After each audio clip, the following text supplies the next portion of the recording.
Hello, I'm not sure how many people are here. If you are here,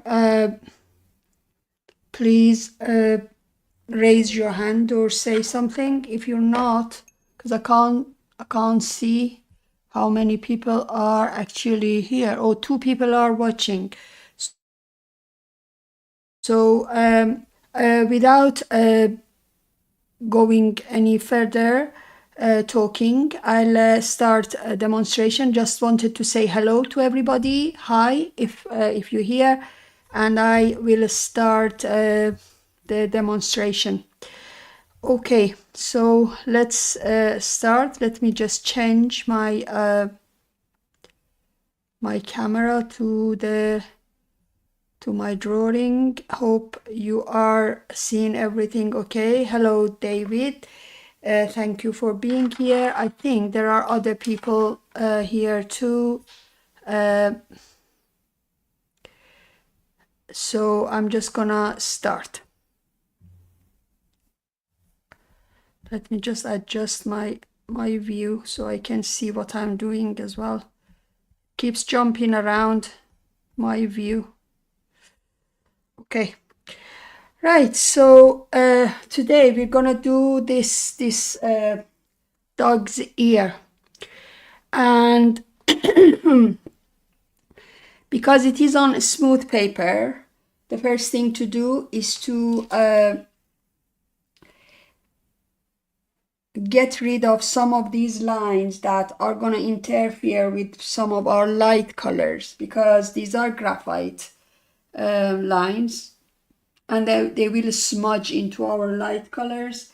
So I'm gonna use my kneadable eraser and just dab over them so I still can see them, at least for myself, but they're not going to be too much to be smudging into the light colors and make my light colors muddy. I have particularly, I think, pressed too hard there, which is not a good thing to happen, because then you can't take them out. And I mean, for this particular exercise and for this particular subject, it doesn't matter, because we have so many different colors in our fair on this dog's ear, that we can blend them in. But normally I would not have that. I think I went over it twice to make sure that they're there. Okay, let's just start. And to start that, I am going to use my ivory, the ivory color. If you don't have Polychromos, just use your lightest cream that you have. If you don't have any of those, just use your white. So I am not gonna be bothered with this part, because this part is actually part of the eyelid of the dog. It's above the eye. So I'm gonna concentrate on this part. And inside the ear, as many of the animals are like that, it's basically, most of the time it's actually skin, it's not fairy, but the fur from here is coming over that, and some of the fur around it is actually coming over. So this particular part that I am coloring, and you can't see, sorry, because the color is so light, it is actually skin, so I don't have to do any fair like strokes like that. But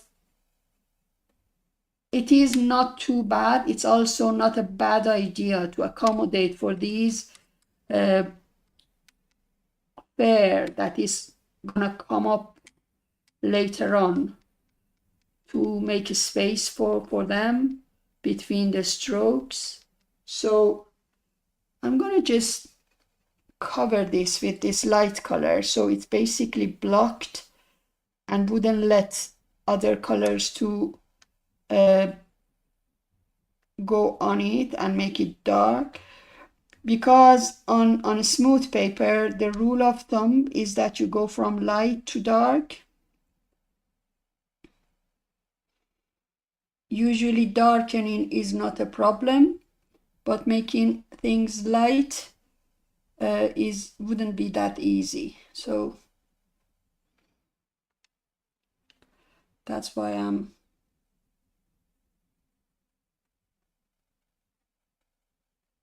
doing this.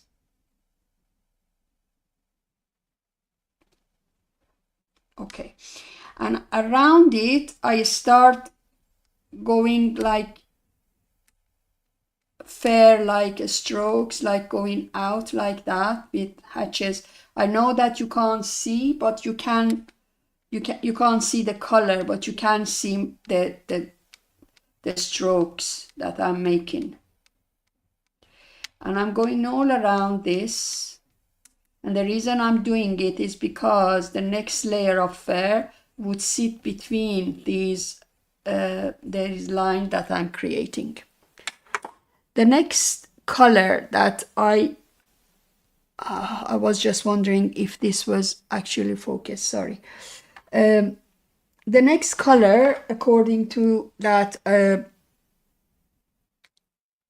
here in the reference, is something grayish, and it is not a warm gray, it's a cold gray, it's a bluish gray. So I'm using cold gray for it in Polychromos. If you don't have it, any gray would do, or a light blue even, or a grayish blue.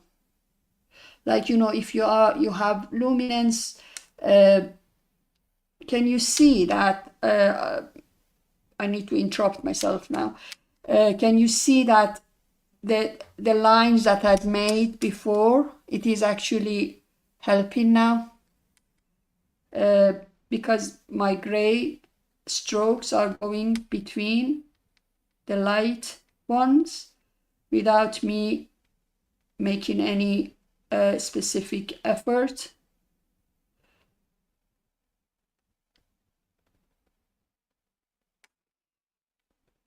Because basically it's blocked, the tooth of the paper is blocked with the light color. So in luminance there is a few choices. There are some few choices like steel gray. There is if you have Prismacolor, you can use granite blue, that are bluish gray. So that is that. I think I need to actually make this slightly brighter because it's just too dark. Okay. So the next one that I'm going to use is my orange, the orange that I put in the list. And this one is burnt ochre number 187 in Polychromos. And any dull orange would do, or any brownish orange. We don't want a bright orange. If you don't have anything like that, just use something that resembles this, like a, you know, sienna color,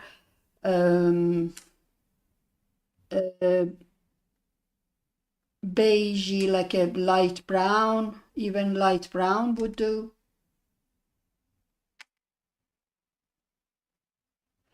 So I'm going over between the gray, and the thing is that now that I'm doing it, I should make sure that my orange, which is the lighter color, is not gonna be covered with the darker color, which is the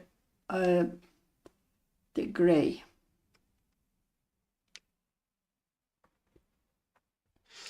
So now I'm gonna hold these two pencils in my hand, this one and that one, and I am going to go do alternate between them for a couple of layers, and all the time these need to be sharp.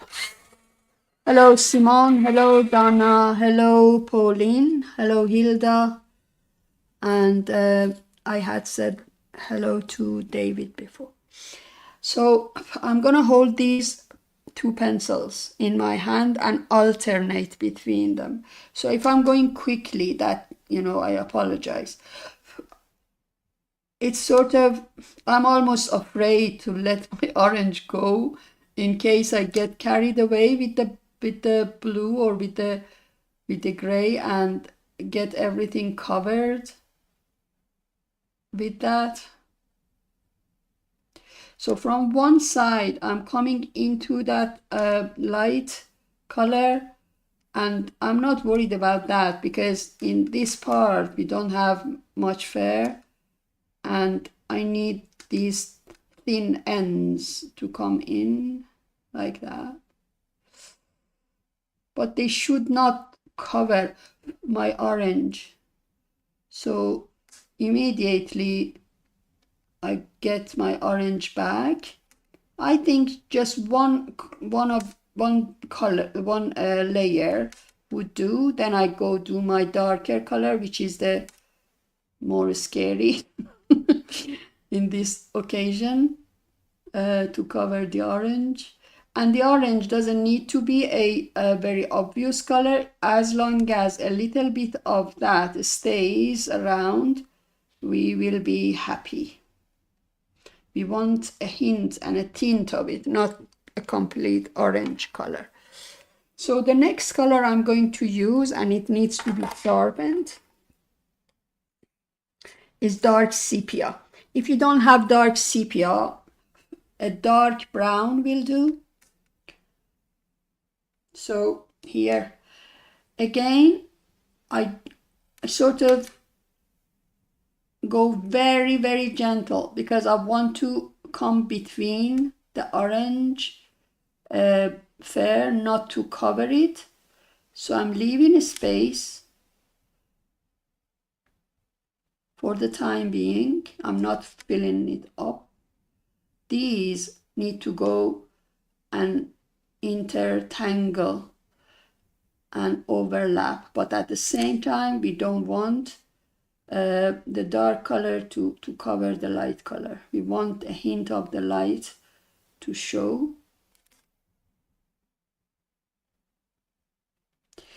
And the other point is to keep this random. We don't want a solid line around this.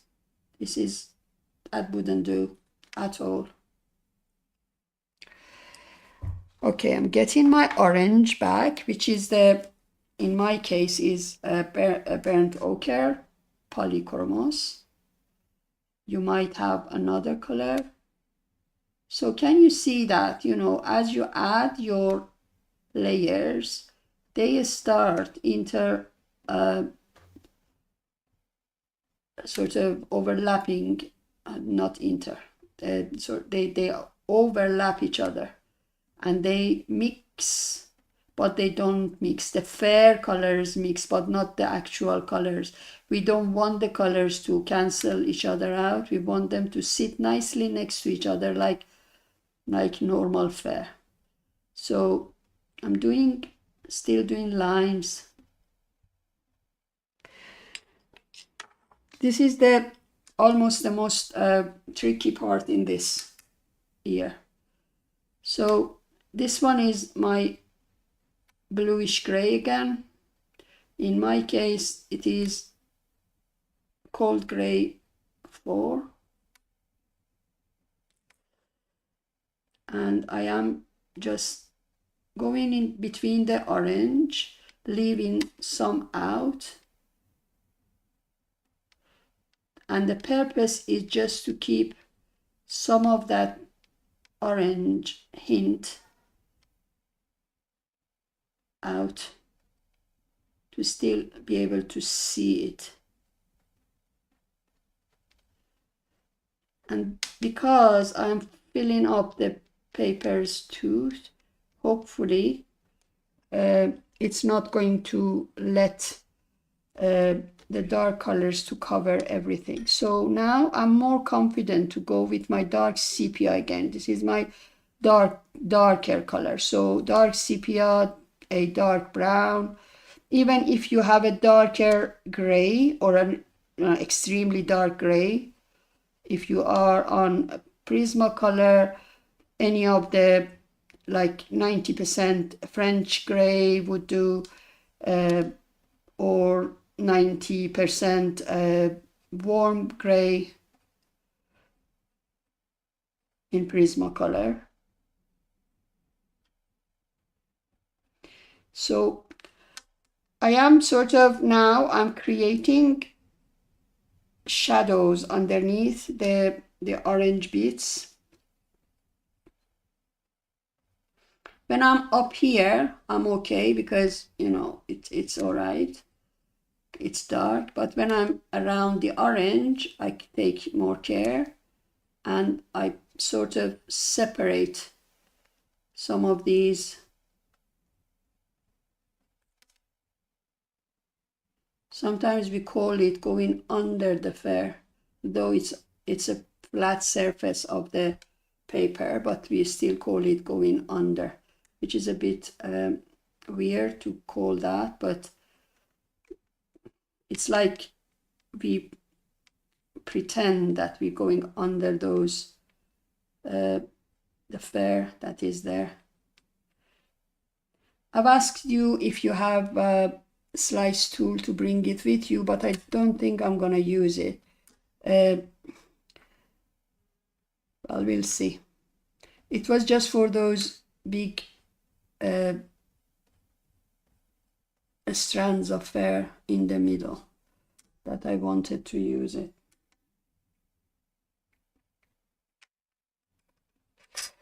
Okay, I'm gonna go with the orange for one more time, and I'm gonna sharpen this real well.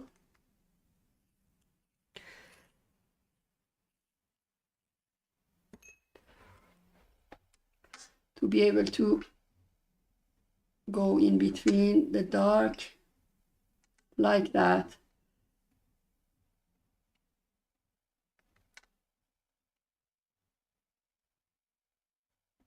You might think that we're not seeing that much orangey shade in the reference. First of all, I prefer bright colors to show. I think they make your drawing more interesting.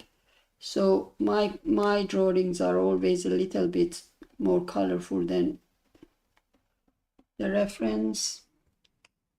And also, don't worry, we're gonna cover a lot of it later. So after this, now I feel more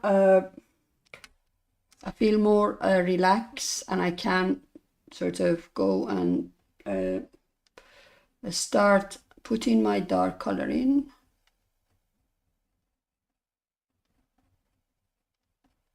Extend it a little because I'm gonna bring black in a minute.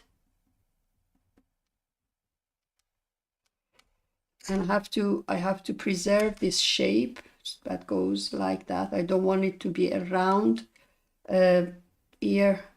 It needs to go, so this part needs to go higher.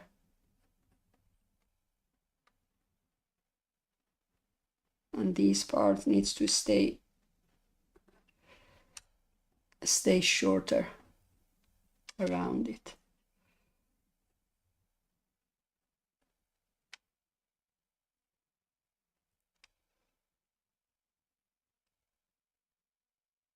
And now you can start sort of making your fur more shaped ones instead of random. I didn't do a good job there. I might take them out. You know, they need to be more in shape now. And you can start looking at the reference, and there is a like a triangular prominence part here on the ear, like that, before it comes down and change direction like that. So in here, I'm gonna take get my kneadable eraser, get some of the tips out because they just went mad. I'm gonna sharpen my pencil. Your pencil need to be sharpened all the time on a smooth paper. You can't go with blunt. So now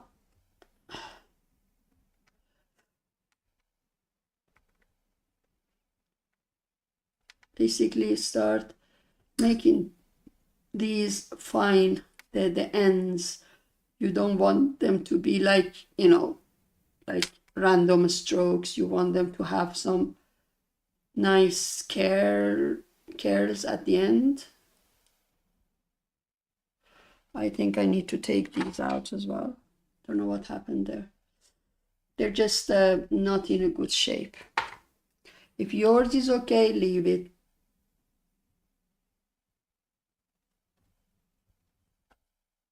They need to be fine.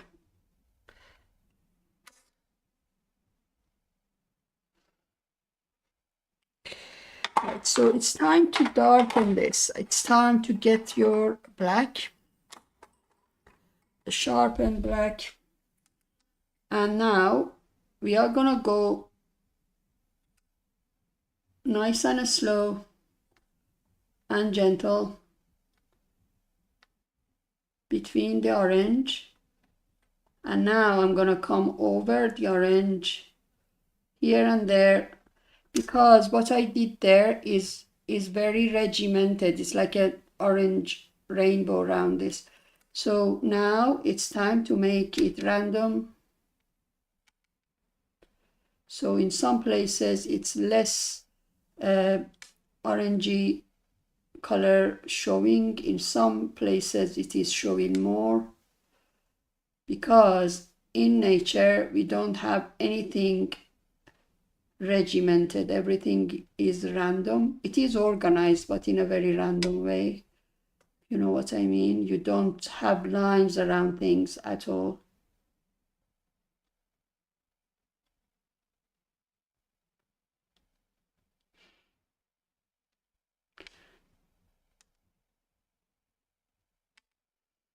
So now I am tidying up with my black.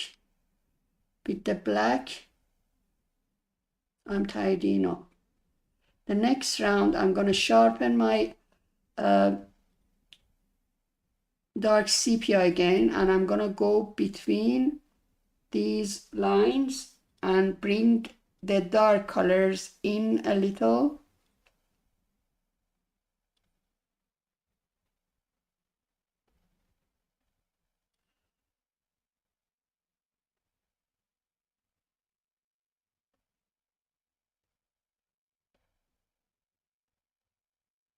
So the bottom part of this dark fair is darker than the top, and it's very logical because that part is in light and this part is in shadow. I'm talking about here compared to there. So I let go of my pressure when I go up like that. Oops. Right, nearly broke my pencil. The next thing now is to work on the inside of the ear. I'm gonna sharpen my pink now. Because it is skin here, it is actually pink.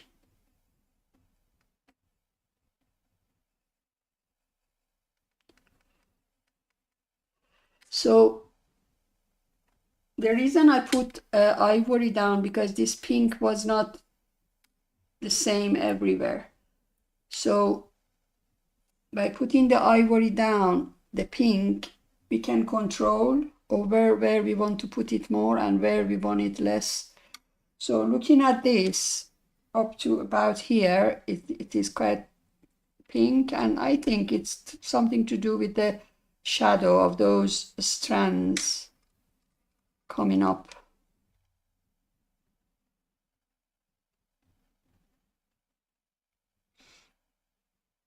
And also it is actually making this pink a lighter pink, which is nicer for this part.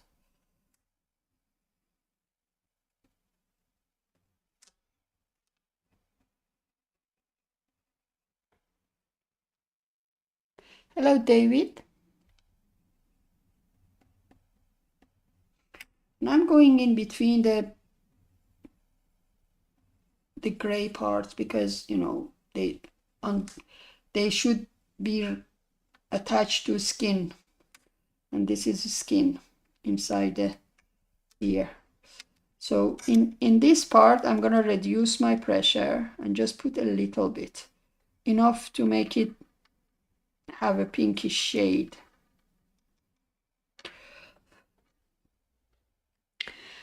The next thing I'm gonna do is to go back with my gray and pull these inside. Have a look at the reference, and you can see that some of these are actually coming in, even the dark colors.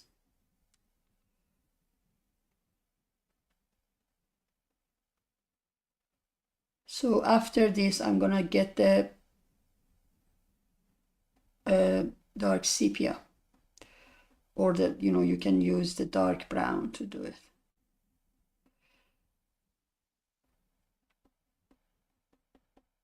Okay, right, so dark sepia, is it sharp?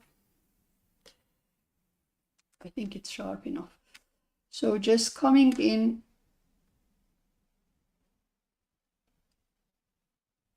random, scattered. The reason you do that is because if you look at these ends, they are just left unfinished. You want to finish them and get them to go somewhere. You don't have to do all of it or every one of them. If you manage to get some of them sorted, everybody else looks that they are they belong to somewhere as well.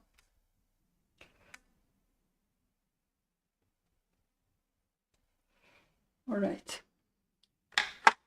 So that is almost finished there. We can work on it later. Now, this part needs to be built up. And again, we have the issue of light and then dark. So I'm gonna start with ivory. Where's my ivory? I'm gonna sharpen it. The reason I'm using ivory is because that orange there, the orange that is sitting here, is actually very light. It's like beige, and I didn't put a beige in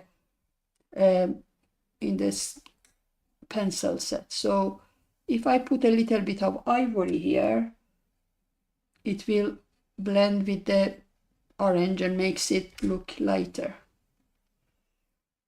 But up to about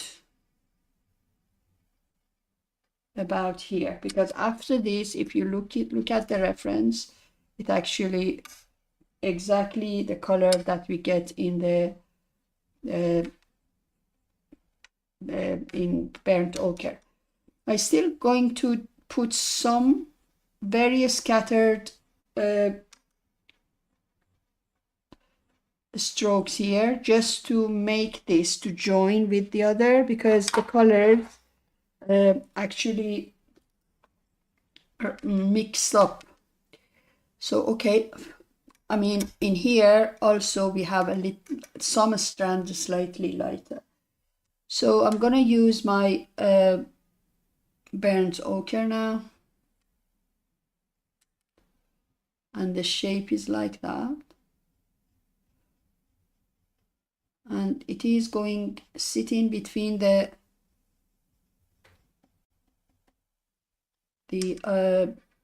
ivory strokes that I put, and hopefully it's gonna look lighter. It is actually lighter than this, you can see that.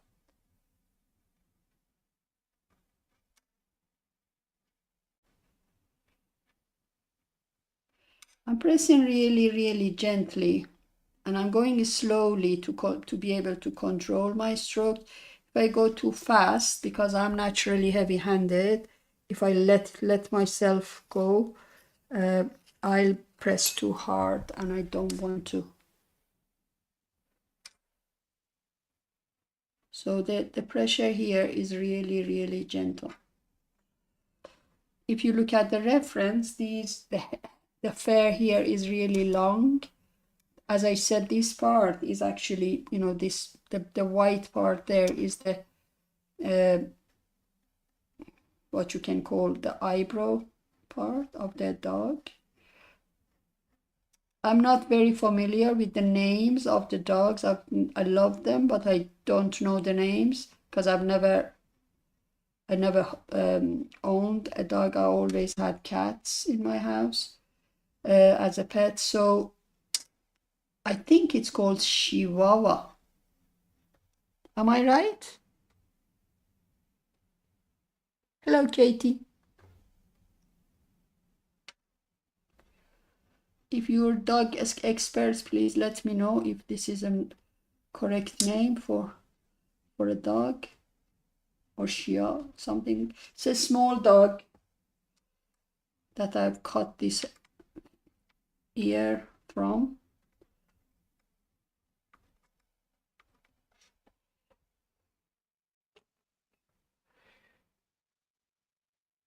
I'm going to sharpen my pencil again and go between these parts and create some darker shades with the same pencil, but this part is really darker. Okay, now I'm getting my ivory back. Yeah, Chihuahua, yeah. So I'm gonna go between, was it in Legally Blonde that the girl had one of those, a small dog? I think I remember the name from that film. I'm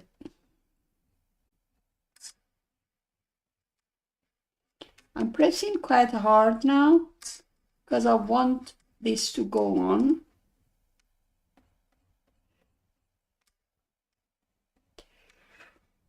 Usually the first layers, Chihuahua, yeah. Thank you.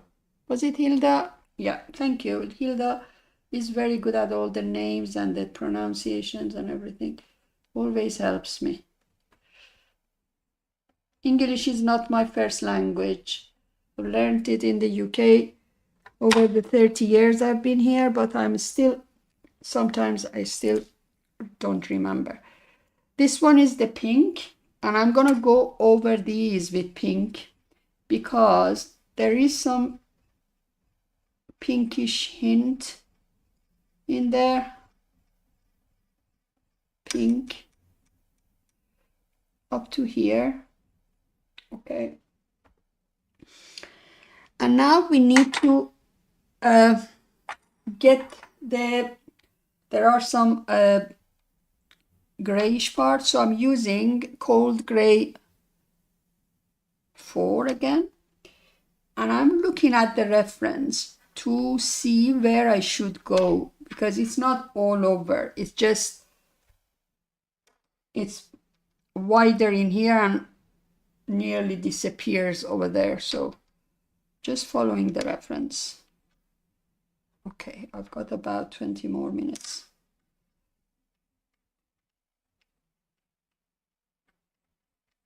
So first I make sure that I am doing okay with the lighter shades, and then I can go mad and extend my gray strokes. At the end of those gray strokes, we get orange again. I love drawing this sort of dog, or cat, any animal that are multicolor. I know that it is a bit challenging, but it keeps you on your toes. You can't go to sleep because you need to change your colors constantly. Sharpening my pencil again. Changing direction.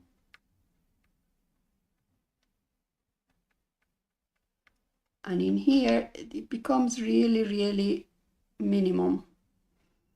So around here, I think we can't see any gray anymore. There we go. Right. If you have a look at the reference, this part is actually a lot darker than that part. So I'm going to use my dark sepia. If you have a dark brown, it would actually work really, really nicely, actually.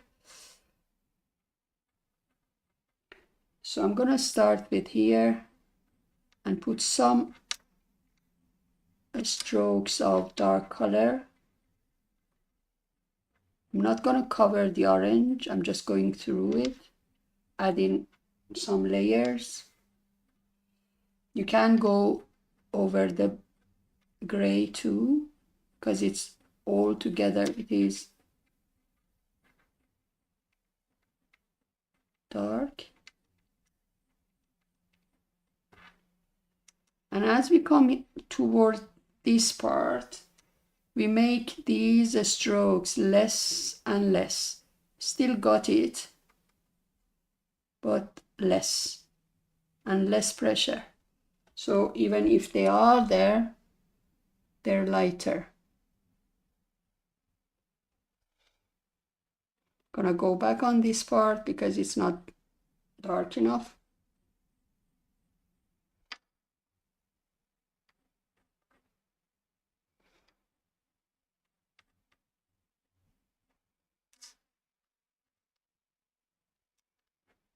You need to go on it with the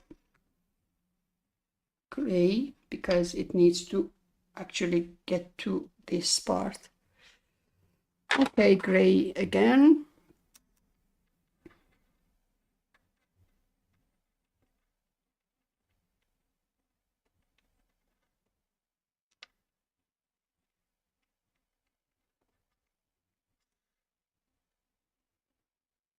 And I extend these a little.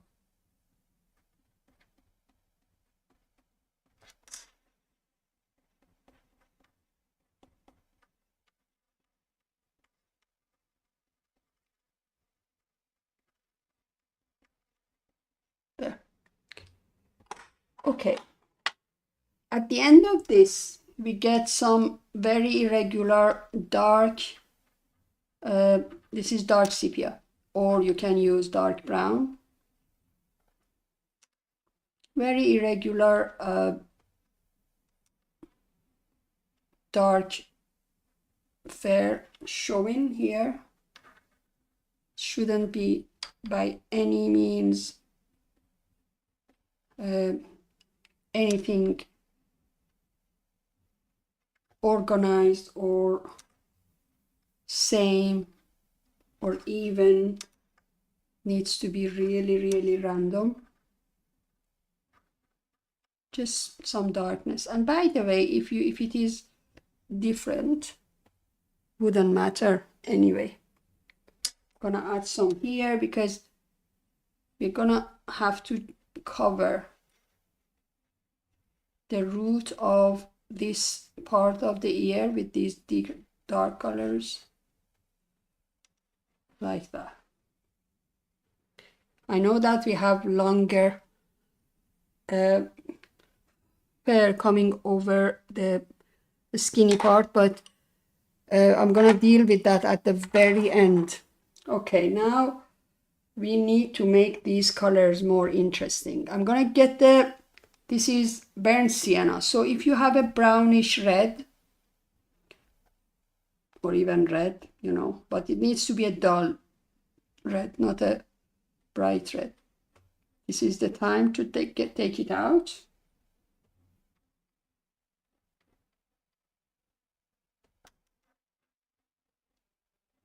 Random, be random. So some of these stop here, some of them go all the way there.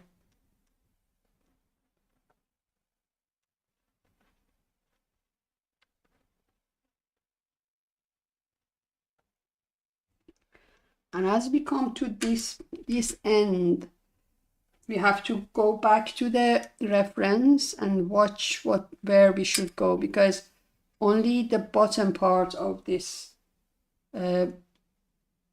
section is reddish, the rest is beige.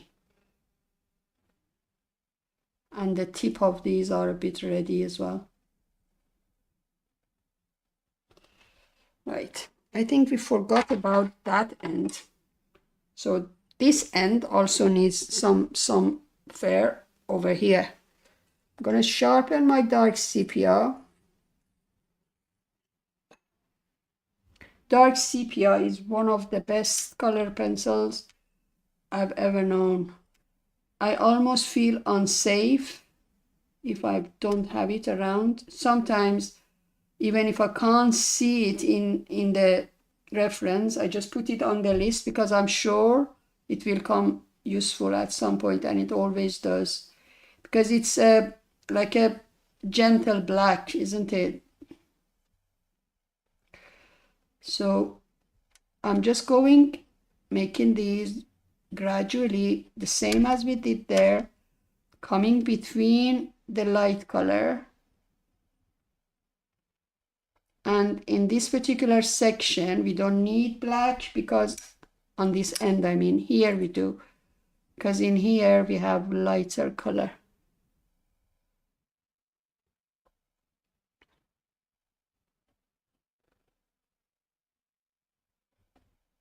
Okay, and I'm getting the black to finalize this part.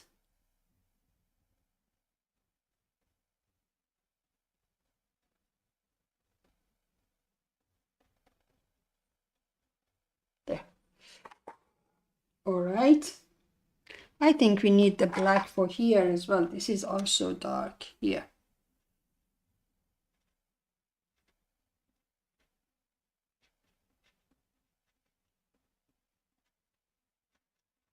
There.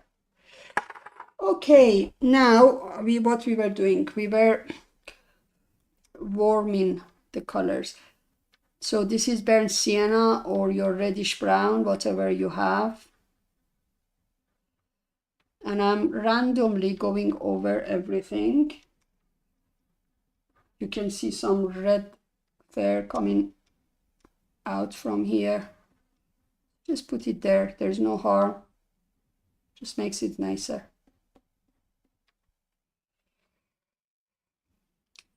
Dark sepia again. And in this time, just go between some of these to create shadows and some random fair that are coming over, the others crossing over like that. And if your pencil is not sharp, they need to be for this.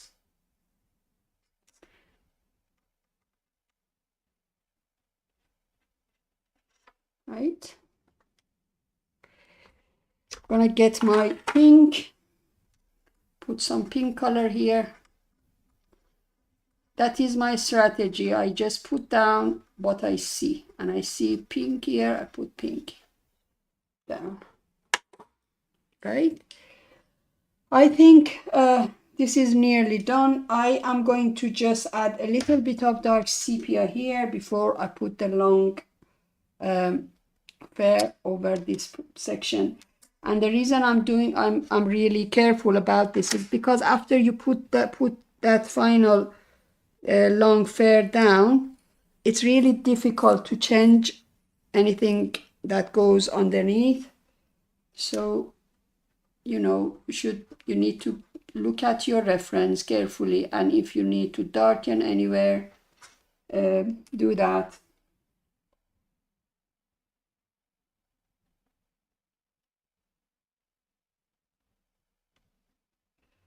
Usually dark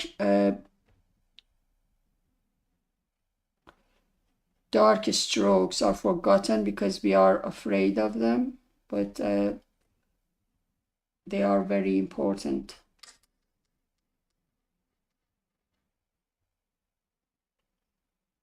Gentle pressure coming in, and I am looking at here. I think there is a little bit of darkness going on in there. Right, we're ready.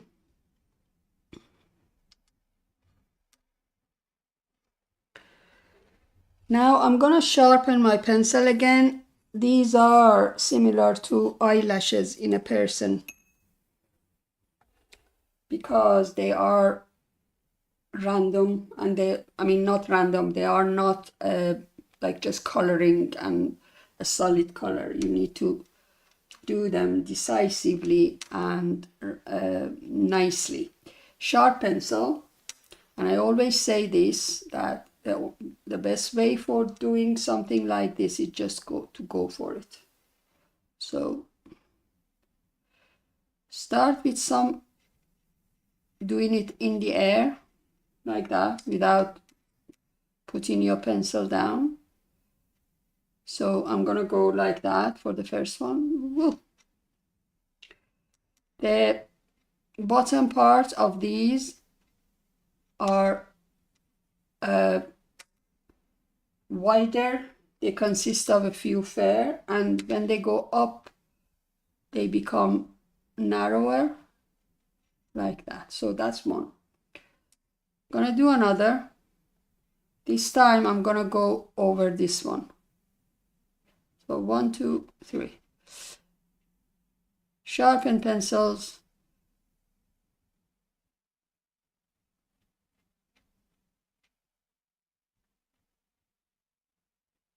Like that.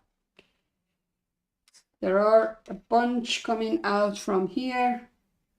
So let's just practice in the air first. It comes from all the way to here. Like that. Okay. You ready?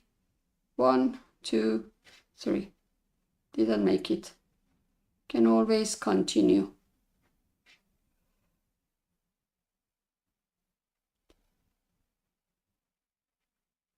And now you can, once you have done one, you can add a few next to it. If your pencil goes blunt, please sharpen it, because a blunt pencil would not do something like this. The pressure you use in here is about medium pressure. A very light pressure wouldn't work. Okay, I'm gonna do a few more to go that way.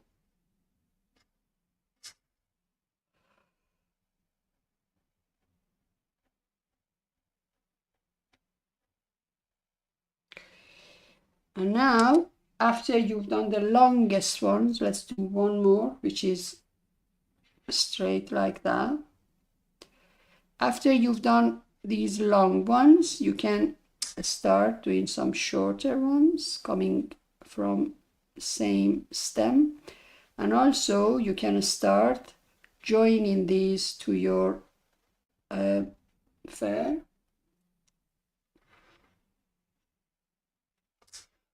I can do one that is wrinkly. Okay, now I'm getting cheeky. I should stop before I ruin it. Yeah, you can't overdo this. Sometimes it's just, you know, enough is enough and less is more. Still dark sepia. Now I'm pressing lighter because I want a lighter color.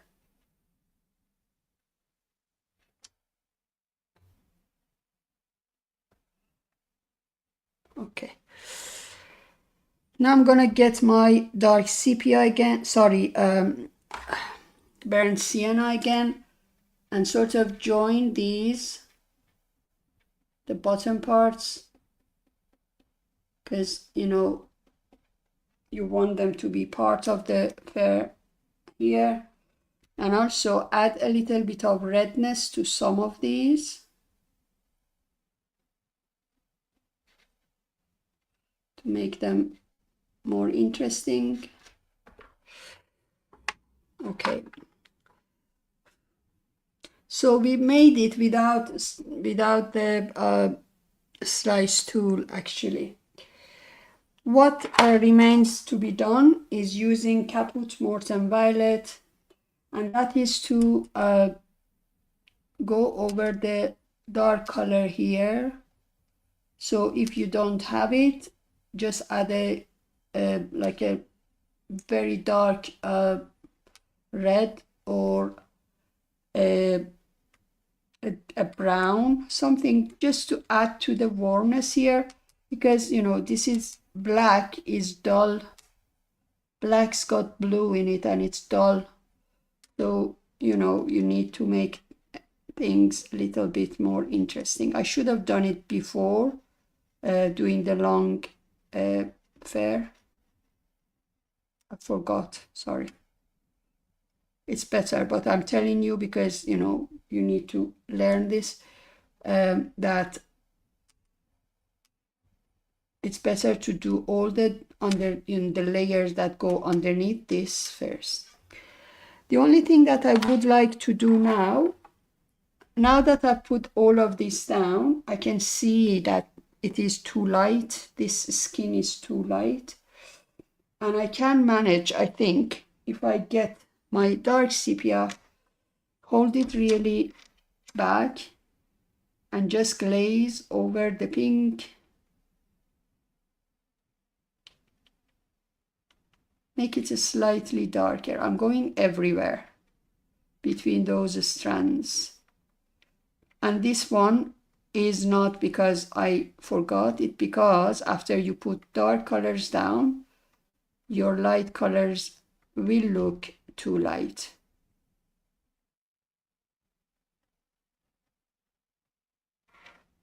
And it's, you know, it's because it's just shadowy here. This part is lighter.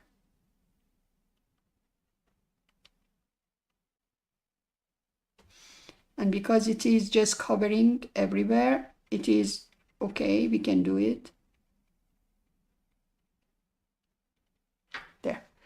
Looks a lot better now. It looked very odd before. I'm gonna darken, put another layer in this center.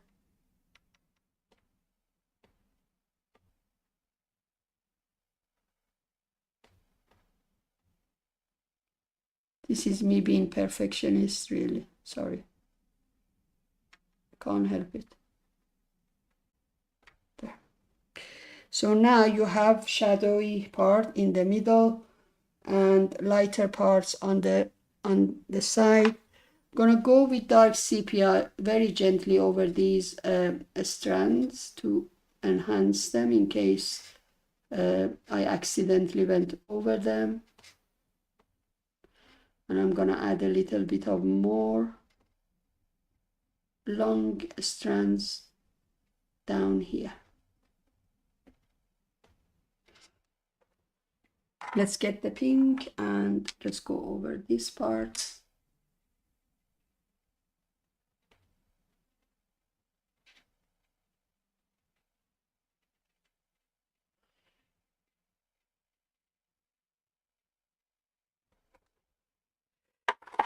Okay, I think it's done. So our ear actually finished. What do you think? Thank you, Diane. It's yeah, that's it was quicker than I thought. I mean, it is nearly 5. I thought it was more complicated, but it wasn't. It just finished. So, any questions there?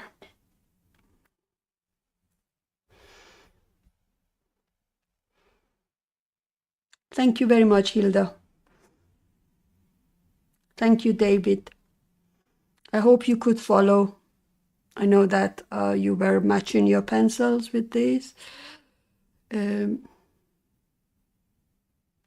actually saved that picture. Thank you, Donna.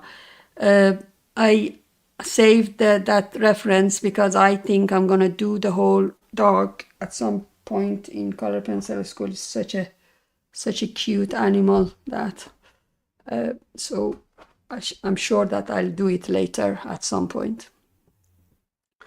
You are welcome, Katie. I love teaching. You're welcome, Pauline. And yeah, David, it was fun, wasn't it? It was really a good thing to draw. Thanks, everybody, for coming in. And hopefully you have registered for the free workshops. Even if you can't attend them, please register because you'll get the recordings anyway when you register. So if you can come in, it's great. If you can't register anyway and get the recordings, they're absolutely free for you. Right, I hopefully see you all tomorrow in the first workshop where I'm going to explain how to control your pressure, to use one pencil to do a lot of different values, and then we're gonna draw a ribbon. Bye, everybody. Let me come to the...